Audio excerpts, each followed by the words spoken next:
52강입니다. 259쪽 밑에서 넷째 줄입니다. 지금 우리는 니체 사상을 뒤늦게 관계된 그 범주 안에서 따라가고 있습니다. 만일 진화라는 것이 있다면 진화는 인간과 더불어 그치는 것인지 어떤지 하는 문제가 종종 일어난다. 그렇게 진화가 인간이 마지막이냐, 인간보다 더 진화하냐, 그 얘기죠. 진화는 어째서 인간에게서 그치고 인간을 넘어가지 않은 것인가. 아직까지는 그렇게 보여요. 인간도 유인원들이 있었고, 지금 호모사피엔스라고 하는 인류가 지금 현생 인류 아니겠습니까? 다른 성격을 부여하는 유인원은 지금 없잖아요. 멈춰 있습니다. 여기 두 가지 대답이 가능하다. 하나의 대답은 인간에게서 지상의 생물학적 가능성 끝났다. 그렇게 볼 수 있죠. 이 이상 더 높은 발전은 없다는 것이다. 만일 좀 더 발전할 것이 있다면 인간의 마음이나 영혼이나 정신의 영역에서 일어나야 할 것이다. 하지만 어쨌든 그것은 인간의 내적 발전이지 육체적 발전은 아니다. 현재 인간과 전혀 육체적으로 다른 방식의 생물의 출현, 그쪽으로 진화, 이게 가능하냐 아니냐는 거죠. 물론 이것은 논리적으로는 증명되지 않는다. 이것은 지상에서보다는 지상보다 높은 육체적 발전의 가능성이 없다는 것을 전제한다. 여기서는 더 이상 나가지 않는다. 그렇죠. 모든 생명체 중에 특별히 포유류들 중에서도 인간의 육체가 가장 진화의 끝에 와 있는 건 분명하죠. 종합적으로 그렇습니다. 만일 이 전제가 받아들여지지 않는다면 니체는 정당화될 것이다. 뭐예요? 왜 정당화돼요? 위법맨시가 되니까 그쪽으로 진화된다고 하는 거죠. 초인은 굳센 생명력에 넘쳐있는 엄격한 자기 훈련으로 다져진 강자이며 진정한 귀족주의적 인격의 이상이다. 이와는 대조적으로 덜 된 사람. 이건 독일어로 어떻게 되는지 나오지 않았네요. 초인은 위법맨시라고 했는데 덜 된 인간? 영어로는 더 last man, 꼴찌라는 건가? 이라는 그의 표현으로 상징된 인간이 있다. 덜 된 사람에 대한 그의 기술은 초인과 반대되는 유형이다. 그는 모든 것을 알고 있지만 아무것도 걱정하지 않으며 반은 자하고 반은 무관심하며 완전히 획일주의자이며 창조성을 완전히 포기하고 있는 사람이다. 그는 최근 사회학의 저작에서 볼 수 있는 조직 속의 인간과 비슷하다. 조직 속의 하나의 부품처럼 살아가는 인간이죠. 대중적 인간은 모든 것을 다 바쳐 싸우기를 꺼린다. 그 조직 안에서 안정감을 갖고 살기 원하는 겁니다. 그렇기 때문에 이 사람은 모든 면에서 획일주의에 대한 예속을 받아들인다. 대중적 인간이란 아무 일에도 흥미가 없고 비굴하고 냉소적이며 공허감을 갖고 있다. 이 모든 것을 니체는 시적 방식으로 기술하고 있다. 이것이 바로 니체가 허무주의라고 부르고 있는 것인데 그에 따르면 우리의 문화는 허무주의를 향해서 달리고 있다. 지금 자본주의의 극단적 결과인 신자유주의 모든 게 다 경쟁력 그리고 돈 이런 것으로만 평가되는 세상 속에서의 소시민의 모습이 바로 이런 거 아니겠습니까? 변화, 생명, 혁명, 그런 것들이 없는 거죠. 그 안에서 안주하는 것 뿐이죠. 이러한 사상은 결국 그 끝은 허무주의라고 하네요. 이러한 사상은 세계사적 결과를 빚어냈다. 나치즘뿐만 아니라 파시즘은 자기와 자기 집단에 대해서 삶의 강한 자기 긍정을 가진 힘찬 인간이라는 상징을 사용한다. 파시즘과 나치즘과 초기 공산주의가 니체의 범주를 사용했을 때 이들은 니체가 말한 오고 있는 허무주의가 인류를 창조성도 없이 그저 의식 따위에나 만족하고 있는 고등동물의 무리로 만들게 될 것이라는 생각을 하고 있었다. 그렇기 때문에 이러한 이데올로기가 파시스트나 나치들에게 환영을 받았던 것이다. 그렇기 때문에 통치하기가 쉬우니까요. 얘들은 가끔 니체를 이용했지만 한 가지 것만은 남겨두었다. 그들은 정신적인 측면을 남겨두었던 것이다.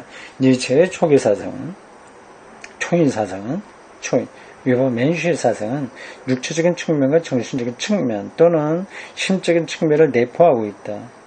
나치 지도자의 한 사람은 정신적 이라고 하는 말을 들을 때 권총을 꺼낸다고 말했다. 이게 뭐예요? 왜냐하면 이 말이 생동성과 창조성의 감소를 의미하는 것으로 느껴지기 때문이라는 것이다. 스피리추얼 이렇게 되어 있는데 독일어는 당연히 가이스트리히겠죠. 이라는 사상이 나치 운동의 배후에 있었다. 그러나 나치즘을 니체에게서 끌어낼 수 있다고 생각하지 말았으면 한다. 초인 사상 이런 데서 나치 우월주의 이렇게 끌어내면 말이 안 된다는 겁니다. 니체의 주장 가운데 어느 것은 나치 이데올로기와 비슷하지만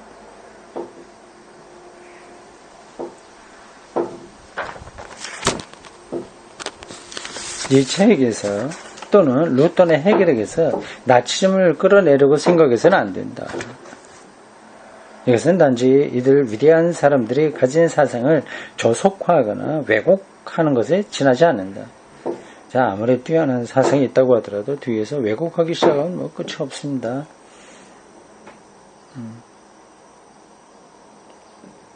니체에게서 고등인종의 사상, 고등인종, 슈퍼맨슈죠. 고등인종의 사상은 모든 인종과 민족 가운데서 발견될 수 있는 귀족주의적 사상이다. 그것은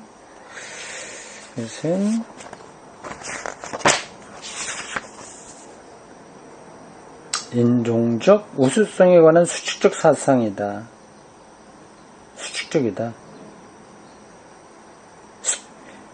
여러 민족 가운데서 게르만 민족만 우수하다 그런 뜻이 아니라는 거죠. 게르만 민족 안에서의 귀족주의 사상이죠. 그래서 엄격한 자기 훈련에 의해서 형성된 괴족주의적 인격이라는 중세적 이상에서 유래한다.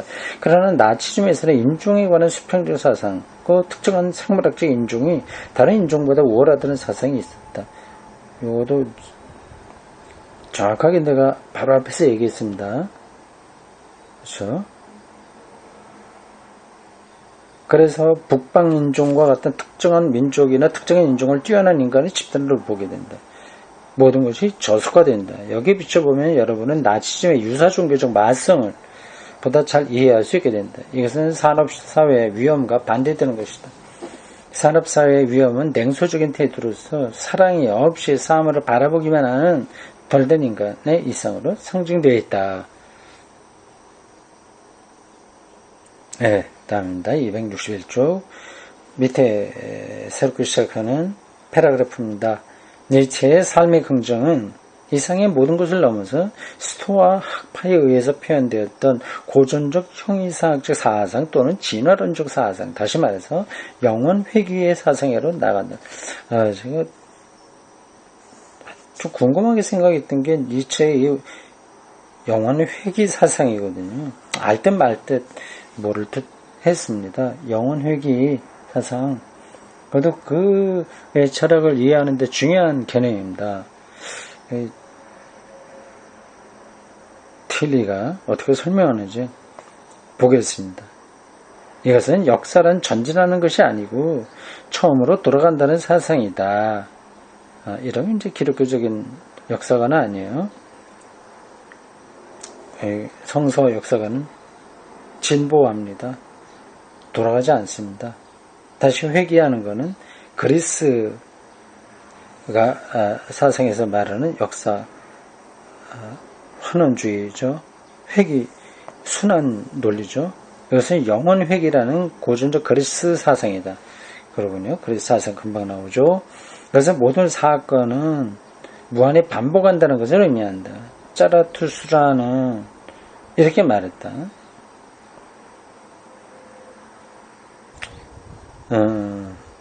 그 책에서 니체는 순간을 두 방향으로 여기는 문으로 기술했다.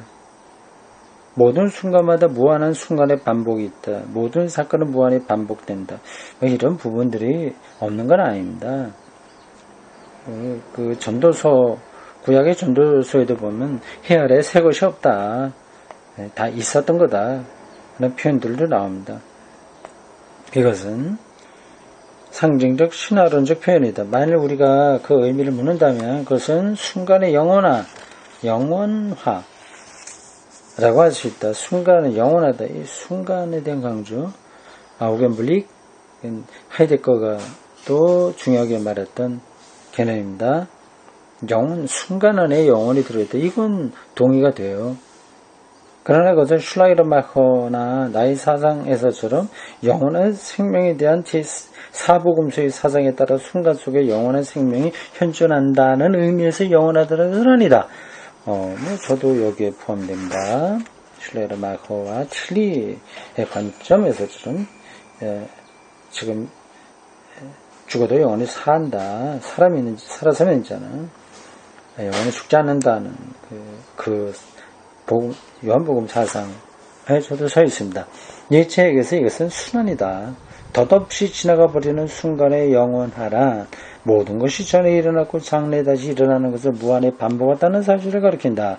이것은 비기계론적 동적 자연주의의 바탕에서 영혼을 이해하려는 기도의 하나다. 다이나믹한 자연주의요. 종교적으로 보면 그것은 모든 순간에, 그리고 모든 순간에는 모든 사건의 영원한 의미를 긍정하는 것이다. 그것은 내세에서 보는 영혼도 아니고 영원히 뚫고 들어오는 절대적인 순간에서 보는 영혼도 아니고 순환 속에 있는 어느 한 점에서 보는 영혼이다. 이것은 유명한 영혼 회귀 사상이다. 이게 순간과 영혼의 변칙법적 일치라는 요한복음 사상하고 비슷해 보이나 좀 다른 거군요. 여기서 결정적인 것은 삶의 긍정이다. 니체는 짜라투스트라가 그의 제자들에게 가르치는 말로서 이상의 것을 표현한다. 짜라투스트라는 제자들이 죽음에 직면했을 때 삶의 모든 순간을 긍정해야 한다고 말한다. 죽음 측면에서 순간을 긍정한다. 이것이 니체의 종말론이며 이것이 니체의 희망이다. 비록 그의 생애가 비극에 가득 차 있다고 하더라도 그럼에도 불구하고 그는 자신의 삶을 무한히 긍정했다. 큰 긍정. 성서 방향과도 비슷합니다. 이 모든 사상은 적어도 현대 사상이 궁극적인 관심사를 문제 삼는 한 현대 사상에 커다란 영향을 끼쳤다고 할 수 있다. 그리고 이들 사상은 적어도 많은 신학자들이 다른 형태의 종말론을 가지고 이 형태의 종말론에 대답하고 그 차이를 나타내려고 하는 한 이들에게도 영향을 끼친 것이다. 니체의 종말론이 기독교 신학자들에게 영향을 끼쳤다는 겁니다. 니체의 사상은 변증학적인 요소를 포함한 모든 설교에 대해 변증학적인 거예요. 아프로제틱한 거예요. 설교에 대해 무한한 중요성을 가집니다. 여기에는 기계론적인 유물론적인 형태의 자연주의에 고쳐가지 않으려는 한 사람의 인간이 있었기 때문이다.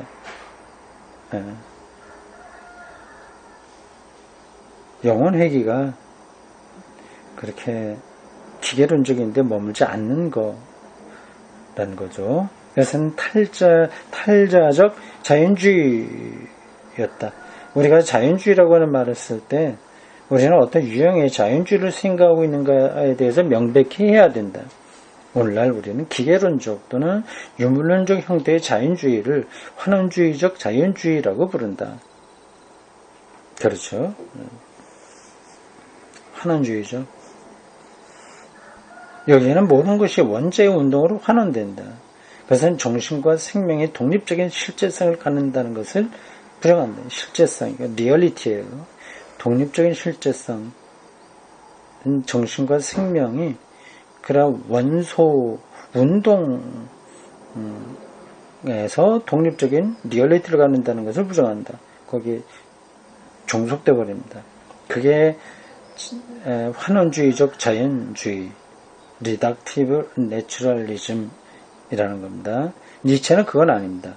이것들은 부수 현상의 것으로 생각된다. 왜 부수 현상의 것으로 생각한다? 어떤 것이요? 실제성을 갖는다는 것이 부수적이라는 겁니까?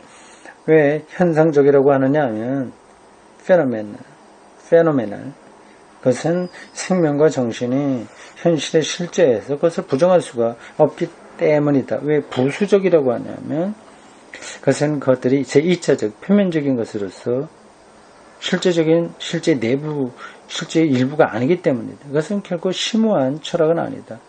이것은 자연주의의 한 형태에 지나지 않는다. 니체는 비록 반은 마성적인 형태로 제시하고 있지만 또 하나의 위대한 형태의 자연주의를 대표하고 있는 것이다. 또한 환원주의적 자연주의가 아니라 영혼에게 있어서는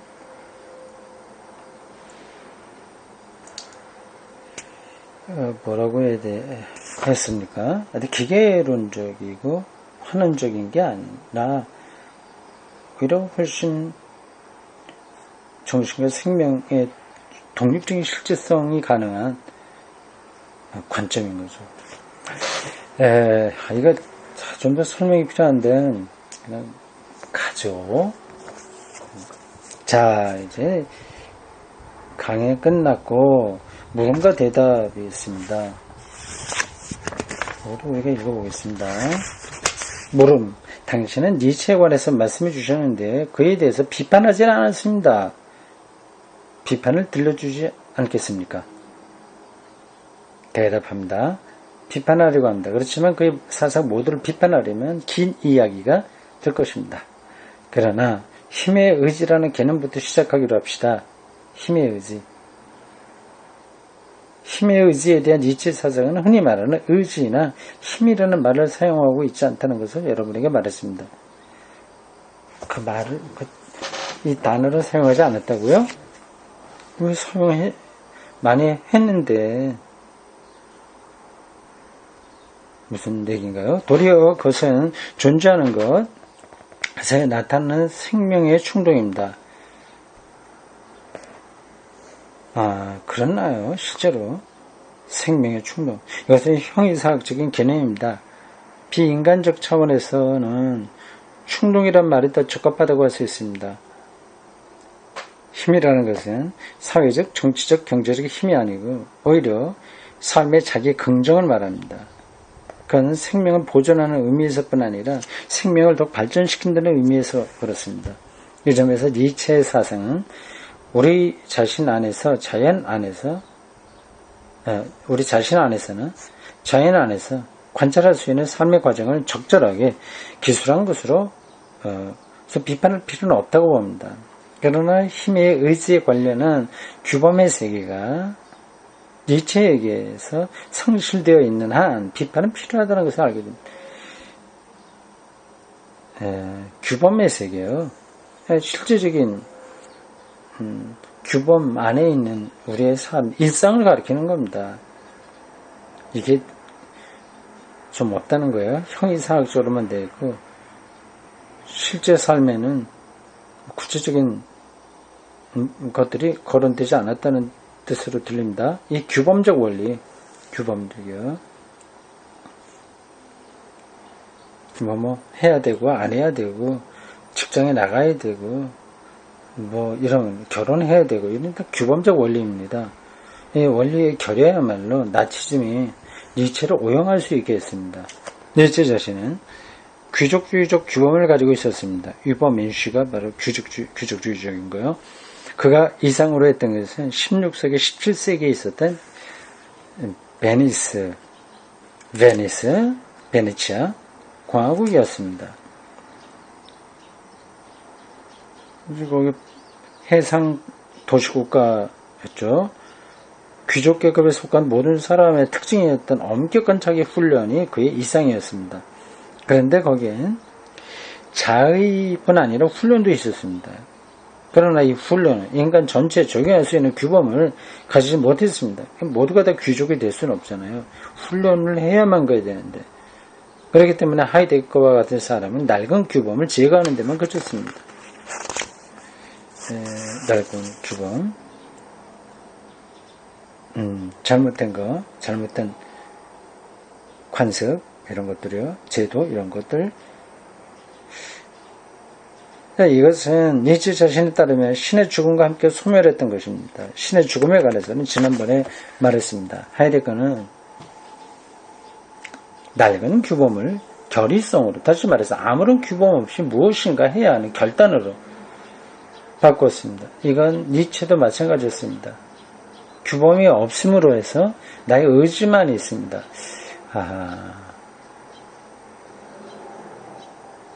저에게도 이런 경향이 좀 있어 보여요. 규범, 뭐 해야 돼, 하지 말아야 돼 라고 하는 기준이 없이 하나님과의 관계, 믿음, 은총,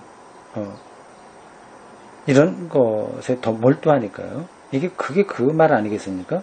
규범이 없음으로 해서 나의 의지만 있습니다. 이것이 최고 규범입니다. 나는 의지한다. 이건 의지한다는 대식으로 바꾸면, 기독교적으로 바꾸면, 나는 믿습니다. 하나님 믿습니다.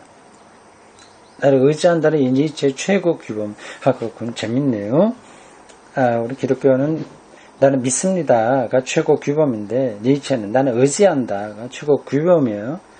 는 선악의 기준을 제공할 수가 없습니다. 그렇죠? 그래서 니체는 선악의 피안이라는 작은 책을 쓸 수가 있었습니다. 규범 및 결여라고 하는 것이 하는 비판했습니다. 오늘 좋은 걸 짚었습니다. 규범의 결여, 규범의 결여, 기독교식으로 얘기하면 무율법주의, 이런 것들입니다. 이 규범의 결여의 결과는 뚜렷이 나타났습니다. 나치즘 같은 현상에서 볼 수 있는 것처럼 비합리적인 힘의 의지 때문에 니체의 사상을 잘못 사용할 가능성을 제공했던 결과를 냈기 때문입니다. 나는 그의 영혼 회귀 사상도 비판해야 할 것 같습니다.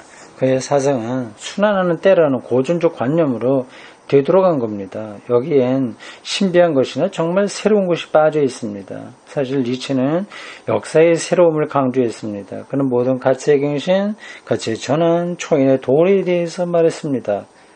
초인의 도래, 여기에는 새로움이라는 개념이 있습니다. 그러나 이것은 순환의 특별한 단편 안에서만 일어납니다. 절대적으로 새로운 것이란 창조되지 않습니다. 니체에겐 그렇다는 거예요. 역사의 목표로 생각하는 하나님 나라와 같은 상징은 니체와는 아주 거리가 멉니다. 니체는 시간이라는 어떤 것을 향해서 앞으로 나아가는 것이지 그 출발점을 향해서 거슬러 가는 것이 아니라는 아우슈트누스의 사상을 부정했습니다. 다시 돌아가니까 아우슈트누스는 앞으로 나간다 하는 입장과 충돌하는 거죠. 다시 말해서 시간이란 순환하는 것입니다. 이라는 생각은 니체에게는 하나의 후퇴였습니다. 그것도 한결같은 후퇴였습니다. 왜냐하면 니체는 다른 한편 역사에서의 생명이란 보다 낮은 형태에서 보다 높은 형태로 나아간다는 다윈적 관념을 가지고 있었기 때문입니다. 근데 이런 부분에서는 앞으로 진보되는데 근본적으로 다시 영혼 회귀로 돌아가니 좀 앞뒤가 맞지 않는 거죠. 세 번째 비판은 초인 사상에 초점을 맞춰보겠습니다. 인간의 완전도가 생물학적으로 증가하는 것이 곧 인간의 정신의 높음을 증가시키지는 않을 겁니다. 인간의 생물학적인 발전은 새로운 발전의 출발점에 도달했습니다. 이 새로운 출발점이란 문화, 종교, 윤리에 관한 인간의 자기 실현의 발전을 말합니다. 이 새로운 발전의 계열은 육체가 좀 더 개선된다고 해도 그것으로서 증진되는 것은 아닙니다. 역사에서는 하나님 나라가 끝이 되듯이 자연에서는 인간의 끝이라고 말하는 사람이 있을 겁니다. 맨 첫사람이 보편적인 것을 기술하려고 맨 처음 말했을 때 생명 안에서 비롯된 새로운 시작에 관하여 자연주의는 니체를 잘못 이해하도록 이끌었습니다. 이건 좀 와닿지 않네요. 넘어가겠습니다. 초인사상.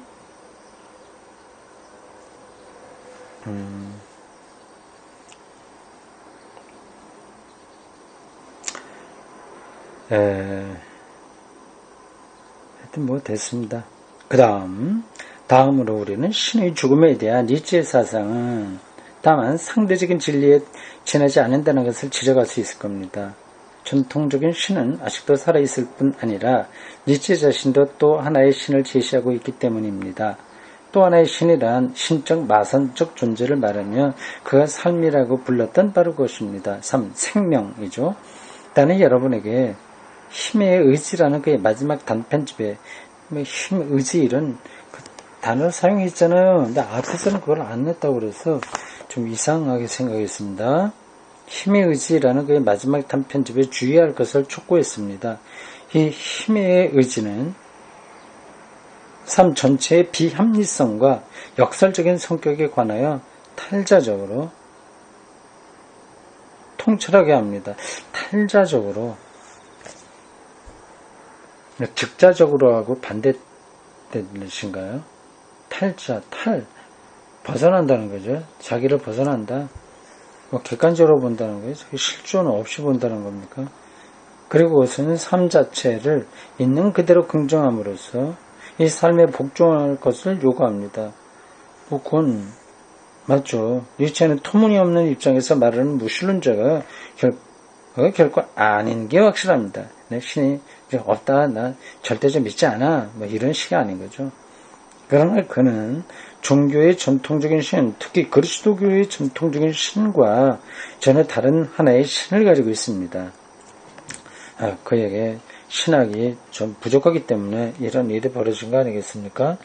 이러한 것은 아시아의 전통에 대해서도 마찬가지로 타당성을 가집니다. 그는 아시아적 전통을 서구 세계에 끌어들인 쇼펜하우어를 부정했을 때 아시아적 전통을 부정했던 것입니다. 그러나 그의 부정의 전제는 영원의 의식이며 영원, 이터널리티에 대한 의식이며 이 영원의 의식은 모든 인간에게서 마찬가지로 자신에게서도 살아있었다는 것을 나는 말하고 싶습니다. 여기 좀 까다롭네요. 영원, 갑자기 영원에 대한 의식이다. 이게 곧 신에 대한 의식이라는 거예요. 성서적 신에 대한 의식이 있기에 아시아 전통을 부정하게 됐다. 그걸 얘기하는 건가요? 이 문장만 갖고는 정확하게 모르겠습니다.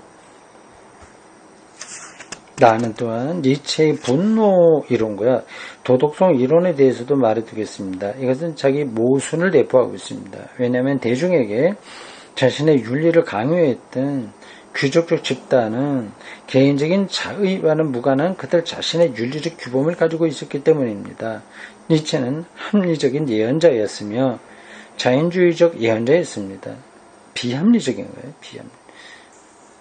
니체는 비합리적인 예언자였으며 자연주의적인 예언자였습니다. 비합리적이라고 하는 거고 자연주의적이라고 하는 말이 잘 매칭이 안 되죠.